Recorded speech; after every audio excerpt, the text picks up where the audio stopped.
বাউল TV Tangail, হৃদয় ধনবাড়ি, চেতনায় Bangladesh. Like দিন, share করুন, সাবস্ক্রাইব করুন এবং কমেন্ট করে জানিয়ে দিন আপনাদের মতামত। দেশ ও প্রবাসী বন্ধুরা, আমি যেন 12 কোটি রাখাল গণকে সুষ্ঠুভাবে রাজ্য পরিচালনা করতে মা মাগো তোমার একমাত্র গর্ভধারী সন্তানকে পৃথিবীতে রেখে তুমি তাই পরকালে ছেড়েছো মা, তাই তুমি স্বর্গ থেকে আশীর্বাদ করো মাগো। আমি যেন পারি তোমার নামের বেড়া সিংহাসন সুষ্ঠুভাবে চালাইতে। কোথায় কোথায় অজিরাজ মহারাজের জয় হোক, মহারাজের জয় হোক।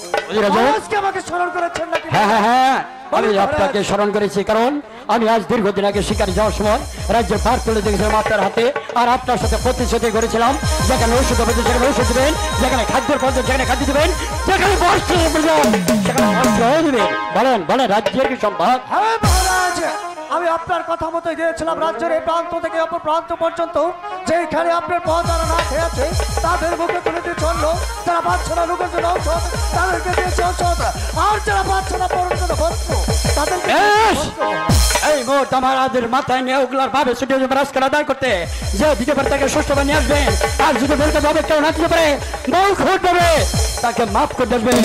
এ হলো রাজা রাখালের নির্দেশ। তবে যাবার পূর্বে একটি কথা বলে যাচ্ছি, যদি রাজকর আনতে কোনো ব্যতিক্রম হয় তাহলে জেনে রাখবেন পৃথিবীর সবাই ক্ষমা করলেও রাজা রাখালের হাত থেকে হয় তবে না কতটা মনে রেখে। ঠিক আছে মহারাজ। প্রণাম মহারাজ। তুমি ভাই প্রতীক? ওগো ভাই, আমি এক দিনহীন প্রজা, আজ বড় বিপদে পড়ে এসেছি তোমার ধারে। দয়া করে আপনার অতিথিশালা একটু আতিথ্য গ্রহণ করতে দেবেন দাদা। আজ বড় বিপদ পড়ে এসেছি। আমার যাবার মতো এমন কোনো জায়গা নেই, তাই তো নিশি হয়ে গেছে। আপনার অতিথিশালা একটু আতিথ্য গ্রহণ করতে দিন দাদা। ওগো ভাই পথিক দাদা, আমি যে তোমাকে আশ্রয় দিতে পারবো না। কেন দাদা? আমি যে তোমাকে খেতে দিতে পারবো না। কেন? কারণ আমি হয়েছি রাখাল রাজার হুকুমের গোলাম, তাই তো তার হুকুম ছাড়া আমি তোমাকে আশ্রয় দিতে পারবো না, আমি তোমাকে খেতে দিতে পারবো না। আমি যদি আসি রাখাল রাজার কাছে, সে তোমাকে আশ্রয় দেবে কিনা? ঠিক আছে দাদা। ঠিক আছে ভাই পথিক, তুমি আপনি এখানে শীঘ্র দাঁড়াও। করে চলে আসবেন। ওগো ঠাকুর, এই জানি না এইভাবে আর কতকাল তুমি আমাকে কাঁদাবে ঠাকুর। আমি যে আর সহ্য করতে পারছি না ঠাকুর। হ্যালো,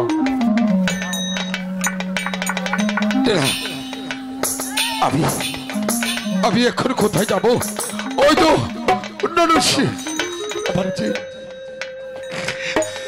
যে আর যাবার ওদেরকে পাঠাচ্ছিলাম রাজকর আনার জন্য, এখনো যে সে ফিরে আসছে না, আমি যে কোনো কিছু বুঝতে পারছি না। মহারাজের জয় হোক, মহারাজের জয় হোক।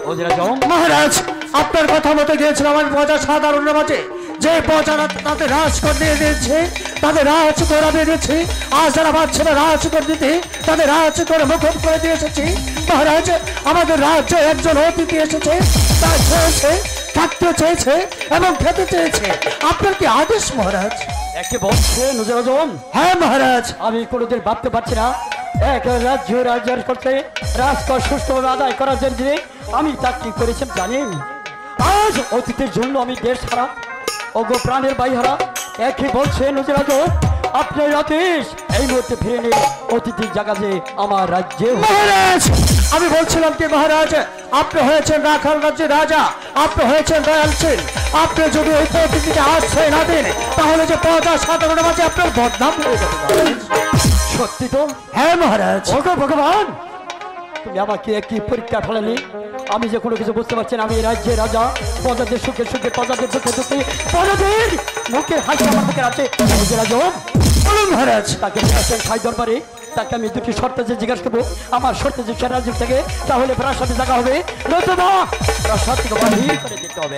মহারাজের আদেশ আমার শিরোধার্য মহারাজ, আমি তাই করছি মহারাজ। শোনো ভাই পথিক দাদা, আমার মহারাজা তোমাকে থাকতে দিতে বলেছে এবং আশ্রয় দিতে বলেছে। তুমি আমার সাথে আসো, আমি নিয়ে যাবো তোমাকে মহারাজার কাছে। সে যদি তোমাকে ভালোভাবে আশ্রয় নেই তাহলে ভালো, আর যদি আশ্রয় না দেয় তাহলে যে তোমাকে বিদায় নিতে হবে। হ্যাঁ ভাই পথিক, আসো আমার সাথে, মহারাজের সম্মুখে তোমাকে নিয়ে যাই। মহারাজের জয় হোক। ওগো অতিথি, তুমি আমার কাছে শাহী দরবারে বিশ্রাম চাইছো, আমি যে রাজ্যের রাজা, তাই তো তোমাদের কথা আমার রাখতে হয়। আমার দুটি শর্ত আছে, তুমি কি আমার শর্তে রাজি আছো? বলুন দাদা, আপনি এই মুহূর্তে আমাকে যাহা আদেশ করবেন, আপনার আদেশ আমি অবমস্তকে পালন করবো দাদা। প্রথম আদেশ হলো আগামী দিন বেলা 32 যাওয়ার পূর্বে আমার সাথে সাক্ষাৎ করে যাবে। ঠিক আছে দাদা, আমি ভগবানের নামে দিব্যি করে বলেছি, নিশি প্রভাত হওয়ার সাথে সাথে আমি যখন আপনার প্রাসাদে ত্যাগ করে চলে যাব, আপনার সাথে সাক্ষাৎ না করে আপনার প্রাসাদ আমি ত্যাগ করবো না দাদা। অগজ রাজম, মহারাজ শাহী খানা খাওয়া, শাহী বিশ্রাম খানে তাকে অতিথি রাখবেন। আরেকটি কথা জানি রেখো অতিথি, যাওয়ার পূর্বে তোমাকে বলছি ভালোভাবে স্মরণ করে রাখো। যদি স্মরণ করার চেষ্টা করো তাহলে জানে রাখো, এই পৃথিবীর সবাই ক্ষমা করলেও রাজারা কালে হাত দেয়া করে দিন, ক্ষমা পাবে না। কথা দেখো অভিরাজম, তাকে প্রণাম রইনা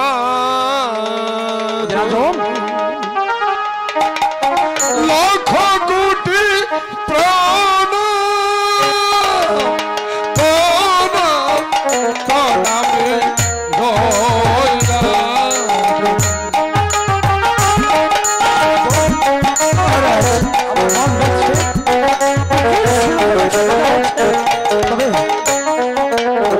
পাপি আমি এসেছি হেঁটে, পাপি আমি এসেছি হেঁটে, তোমার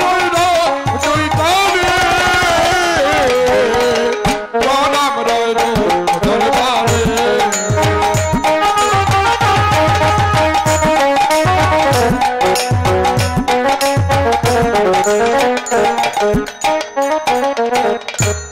প্রণাম মহারাজ, ঠিক আছে। আপনার চরণে হাজার হাজার প্রণাম। আমি আপনার সাথে হই আপনার প্রাসাদে করেছি। মহারাজ ওনার কুকিল সুরে কথায় যে আমার হৃদয় মজে গেছে, তাই তাকে নিয়ে যাও এই মুহূর্তে শাহী দরবারে খানা খাওয়াই শাহী বিশ্রাম করে রাখবে, এতে জানি করে তৈরি না হয়। আগামী যে পয়সা জমা করবে আপনি তাকে ভালোভাবে পরীক্ষা করে শাহী দরবার করে দিবেন। কথা আদেশ আমার শুনে ঠিক আছে। চলো ভাই পথিক, দাদা আমি তোমার খাবার দাবারের ব্যবস্থা করছি। ঠিক আছে দাদা। আসো ভাই পথিক, এই তো আমাদের শাহী মেহমান খানা, তুমি এখানে বিশ্রাম করো, আমি তোমার খাবার দাবারের ব্যবস্থা করছি। ঠিক আছে দাদা। ওগো ঠাকুর, আরে ভাবি আর কতদিন আমাকে কাঁদাবে, আমার যে আর সহ্য হচ্ছে না ঠাকুর। না, আজ কতদিন হলো উপবাসী, কি মুষ্টি অন্ন আমার উদরে যায়নি। ক্ষুধার জ্বালাইছে আমার কলিজাটা চৌচির হয়ে যাচ্ছে। আমি যে আর স্থির থাকতে পারছি। এই তো ভাই পথিক, আমি তোমার জন্য খাবারের ব্যবস্থা করেছি। এই নাও তোমার খানা, এখানে খেয়ে তারপর শাহী মেহমান খানায় বিশ্রাম করবে। দাদা হ্যাঁ, আজ কতদিন হলো একই গোষ্ঠী অন্ন খাইনি। দাদা আমি খাবো, আমি খাবো খাবো খাবো খাবো দাদা। একটু ভাই পথিক, হঠাৎ করে খাবার রেখে তুমি চিৎকার দিয়ে উঠলে তাহলে কি আমাদের খাবারের ভেজাল রয়েছে? ঠিক আছে ভাই পথিক, এই মুহূর্তে আমি তোমার খাবারের না, তবে তবে যে তুমি খানা থেকে চিৎকার দিয়ে উঠলে, বলো। আমার যে 6টি মানিক ছিল, আমি আমার সন্তানকে রেখে একই মুষ্টি অন্ন আমি কখনো খাইনি। তাই দণ্ড হাতে নেওয়ার সাথে সাথে আমার বুকের বালিকের কথা মনে পড়ে গেছে। ঠিক আছে ভাই পথিক, তুমি যখন তোমার ছেলেটি সন্তান ছাড়া খানা খাবে না, তুমি এখানে তুমি স্নান করো। আমি যাচ্ছি রাজ্য থেকে তোমার সেই সন্তানকে যেখানে পাবো তাদেরকে নিয়ে এসে তারপর তার কেন আমি তোমার 6টি সন্তান নিয়ে আসবো। পাবে না দাদা, পাবো না। সে যে নেই, সে যে আমাদেরকে রেখে চিরবিদায় নিয়ে গেছে। একই বলছো ভাই পথিক? দাদা, আজ আমি সন্তান হারা হয়ে দাঁড়ে দাঁড়ে ঘুরছি। আমি আমার বুকের মালিককে আজ পর্যন্ত খুঁজে পাইনি। দাদা, বলো ভাই পথিক। আমার যে আর সহ্য হচ্ছে না। ঠিক আছে দাদা, আমার যে বড্ড ঘুম পাচ্ছে দাদা। ঠিক আছে ভাই পথিক, তুমি এখানে বিশ্রাম করো। আমি তোমাকে আবার খাবারের দাবারের ব্যবস্থা করব। ঠিক আছে, কারণ তোমার 6টি সন্তান হারিয়ে গিয়েছে। এই যে চরম কষ্টের কথা।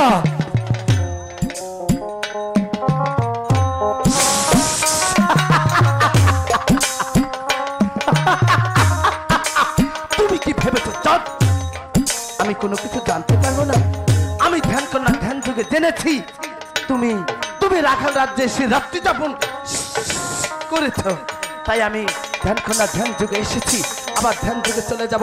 তবে এমন একটি কাজ করছি, এমন একটি কাজ করবো কাল সূর্য উদয় হলে তুমি বুঝতে পারবে। কাল সূর্যোদয় হলে বুঝতে পারবে এই পদ্মা দেবী কি জিনিস আর সে কি করতে পারে, এবং তোমাকে চোর সাজিয়ে গেল।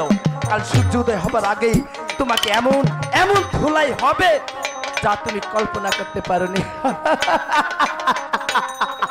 তুমি শুধু প্রতি নিঃশ্বাসে বলবে, আমি আগে জানলে পদ্মাকে একটি পুষ্প দিতে পারতাম। ঘুমাও ঘুমাও।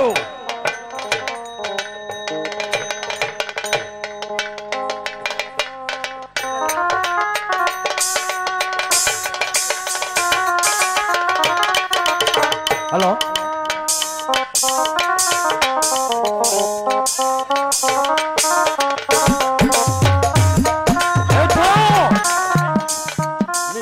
হয়ে যাচ্ছে, আমার অতিথি যাওয়ার সময় হয়ে যাচ্ছে। তাই মুহূর্তে আমার অতিথিকে ডাকার সময় হয়ে যাচ্ছে। তাই আমি অগজে আজম মহারাজ, আমি এখন কি করতে পারি? মহারাজ, অতিথি তো ঘুম ভাগেনি।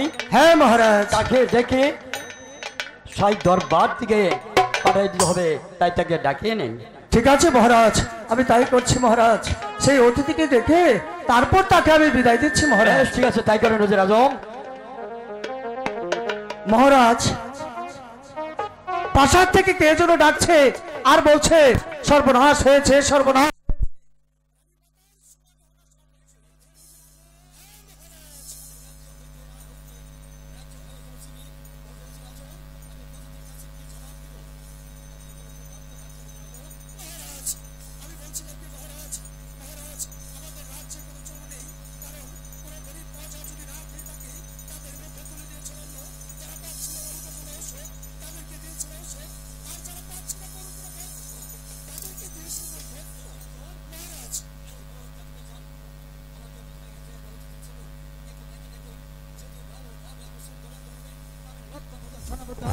জানতে না পারেন তাহলে জানা যাবেন আমি কি বলছিলাম মহারাজ?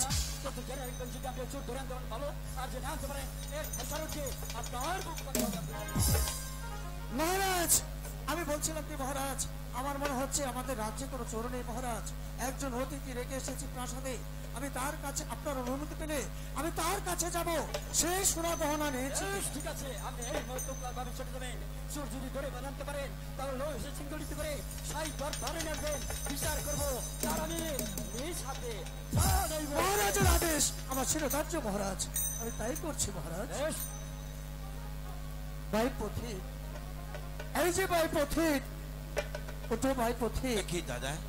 হ্যাঁ ভাই পথিক, ওগো দাদা, বলো। আপনি আমাকে স্মরণ করেছেন? হ্যাঁ ভাই পথিক। বলো দাদা, তবে কি নিশি প্রবাদ হয়ে গেছে? হ্যাঁ ভাই পথিক, নিশি প্রভাত হয়েছে। তবে কি পূর্ব আকাশে সূর্য উদয় হয়েছে? হ্যাঁ ভাই পথিক, আর কিছুক্ষণ পর হয়তো সূর্য উদয় হবে। ওগো দাদা, ভাই পথিক, তবে কি আমার যাবার সময় হয়ে গেছে? হ্যাঁ ভাই পথিক। ওকে দাদা, আমি তোমাকে একটি কথা বলতে চাচ্ছি ভাই পথিক। কেন, কি হয়েছে? আমাদের রাজ্যে যে চুরি হয়েছে, না, আমার রানী মায়ের সোনা গহনা সব চুরি হয়ে গেছে। না দাদা, তাই বলছিলাম ভাই পথিক, ওকে দাদা। তুমি কি কোনো চোরকে দেখেছো? ওগো দাদা, ভাই পথিক, আমি কখনো চোর দেখিনি। আপনি আমাকে ক্ষমা করুন, আপনি আমাকে যেতে দিন, আমার যে যাবারই সময় হয়ে গেছে। দাঁড়াও ভাই পথিক, কেন দাদা? আমি যে হয়েছি রাখাল রাজার হুকুমের গোলাম, তাই তো রাখাল রাজা আমাকে হুকুম দিয়েছে প্রাসাদে যে একজন অতিথি রয়েছে তাকে আমাকে ভালো করে সাহায্য করতে হবে। তাই তো আমি তোমাকে ভালোভাবে সাহায্য করতে চাই। তুমি আমাদের সোনা গহনা চুরি করে কিনা? যদি চুরি না করে থাকে ভালো, আর যদি চুরি করে থাকো এবার বিচার করবে মহারাজা, তোমার এবার বিচার করবে, যে বিচার থেকে রাজ্যের প্রজা সাধারণ আতঙ্ক। দাদা, হ্যাঁ ভাই পথিক, আমি ওই তো। ভগবানের নামে দিক করে দাঁড়িয়েছি।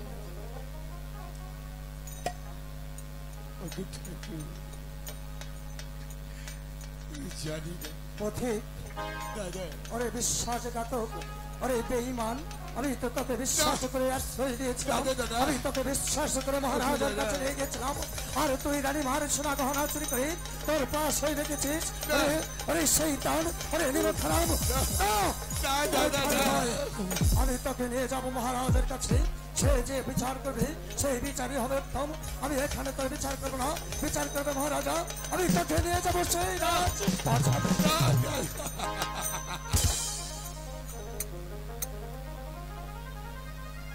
ওদেরকে পাঠাইছিলাম আমি চোরের সন্ধানে, সে এখনো যে ফিরে আসছে না, আমি যে পুরো কিছু বুঝতে পারছি না। ওগো ঠাকুর, তুমি আমাকে একটি সৌভাগ্য দাও, আমি কি করতে পারি? আমি যে কোনো কিছু ভাবতে পারছি না। প্রজা সাধারণ মহলা যদি সেই কথা ছেড়ে দেয়, তাহলে আমি কিভাবে রাজ্য পরিচালনা করবো? ওদের আজম না, দেখি দাদা, আপনি আমার কেন বেঁধেছেন? ওগো দাদা, ওদের আজম মহারাজের জয় হোক, মহারাজের জয় হোক। মহারাজ, দাদা, আপনি যে অতিথিকে রেখে এসেছিলেন তার সাথে এই তো মহারাজ রানী মা তার সোনা গহনা সব চুরি করেছে। মহারাজ বিচার করুন, এই চোরের কঠোর বিচার করুন, এবার বিচার করবেন যে বিচার থেকে আপনার প্রজা সাধারণ আতঙ্কে সরে ওঠে। মহারাজ, হ্যাঁ মহারাজ, সনিক বলুন মহারাজ। হ্যাঁ মহারাজ, তবে হ্যাঁ, ওকে হাত পা বেঁধে বিচার করবো আমি নিজ জাতি, আর সাধারণ প্রজাগণ যেন জানতে পারে চুরির যে শাস্তি, চুরির উপযুক্ত প্রমাণ বিচার যদি দিতে পারি, তাহলে রাজ্যের সাধারণ প্রজাগণ আমাকে ক্ষমা দৃষ্টিতে দেখবে। আপনার দুটি হাতে ধরে পায়ে ধরে বলছি, আমি কখনো চুরি করিনি। প্রাণ থেকে ভালোবেসে জায়গা দিয়েছিলাম। ওর বিমান, ওর বিশ্বাসঘাতক, বল বল, জবাব দে। বিচার করুন, বিচার করুন মহারাজ। ঠিক আছে ওদের আজম, আমি বিচার করবো সাই দরবারে সকল প্রজাগণ দেখে।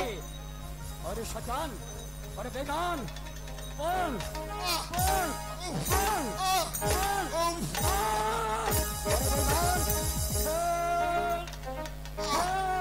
ও ভাই গো মেরো,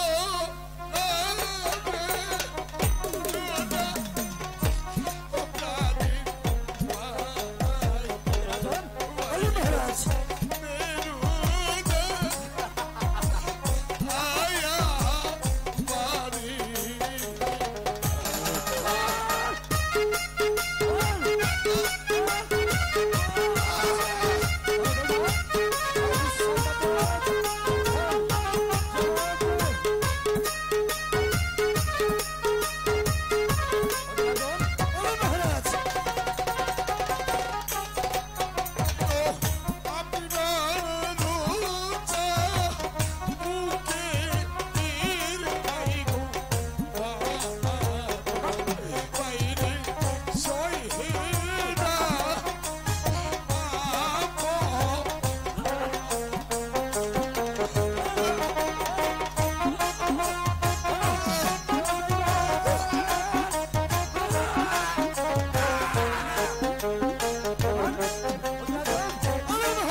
উদয়ন সহ থাকি ভাই গো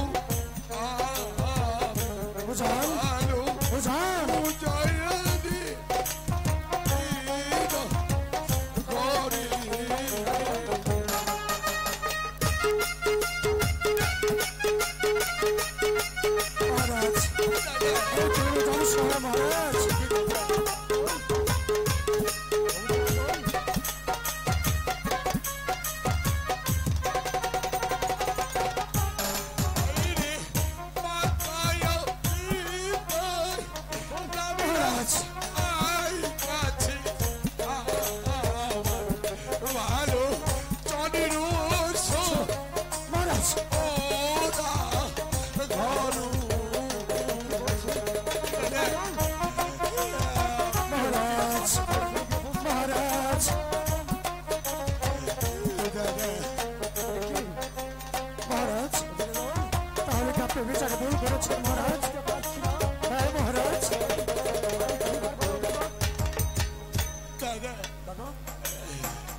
শহর বাড়ি শহর ঘরে গর্ভধারিণী বাবাকে আদর করে নামে রেখেছে ওই চাঁদি সদা মহারাজ তাহলে কি আপনি বিচারে ভুল করেছেন মহারাজ? আমার বউরে বলছে মহারাজ আপনি এমন ভুল করেছেন যে ভুলে করে মাসুল দিতে পারবেন না মহারাজ। মনে করে দেখেন মহারাজ যে চাঁদের সদাগর একদিন আপনাকে বিপদ থেকে উদ্ধার করেছিল সেই চাঁদের সদাগরকে আজ আপনি নির্ভরভাবে শাস্তি দিচ্ছেন মহারাজ। মহারাজ মহারাজ আমি নয় ভুলে বসবাসের চাদর মহারাজ তুমি সাই ঘর বানিয়েছিলে তুমি পারতে আমাকে বাধা করতে তুমি তা না করি খেলা নাটক দেখলি ও গো বিরাজন ও গো দাদা মহারাজ তুমি কি আমাকে চিনতে পারছো দাদা? আমি আমার আপনাকে চিনি যেদিন আমার করোনা ছিল না কাপড় মাথায় ছিল না তেল পেটে ছিল না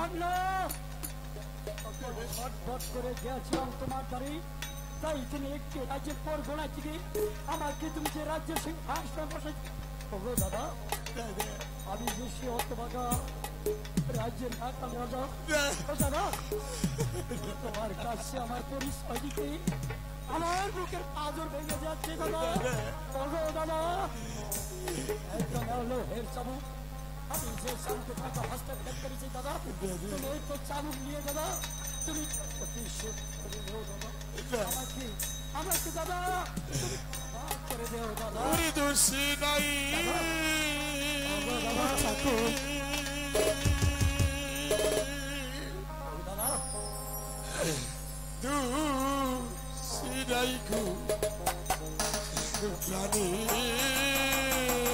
ভাই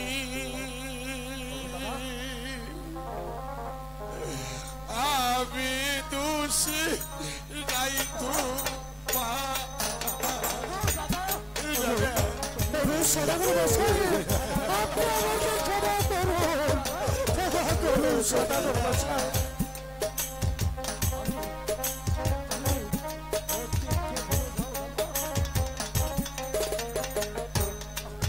এই ছিল মালের ঘুম এই ছিল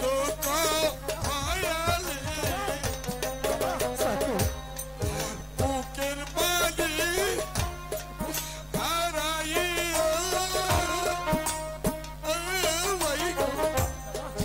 আসলাম রাত রাজ্যে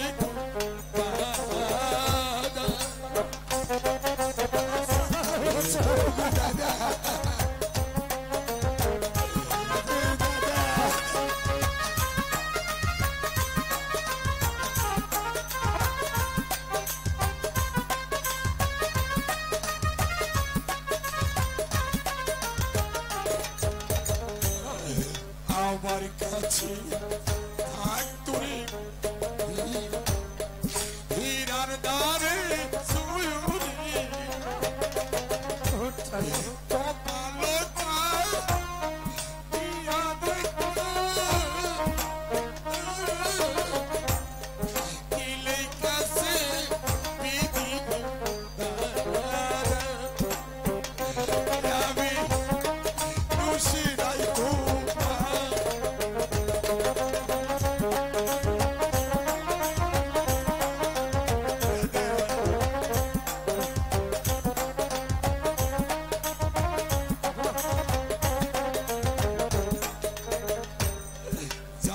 হারাইছে জোড়ার ভাইরে সেই যাবে তাই ভাইয়ের জানে ভাইয়ের জ্বালা ভাইরে বললে তো যা দেখো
আমি তোমার কাছে না বুঝে যে ভুল করেছি বাবা, তাই তুমি আমাকে নিজ গমে ক্ষমা করে দাও।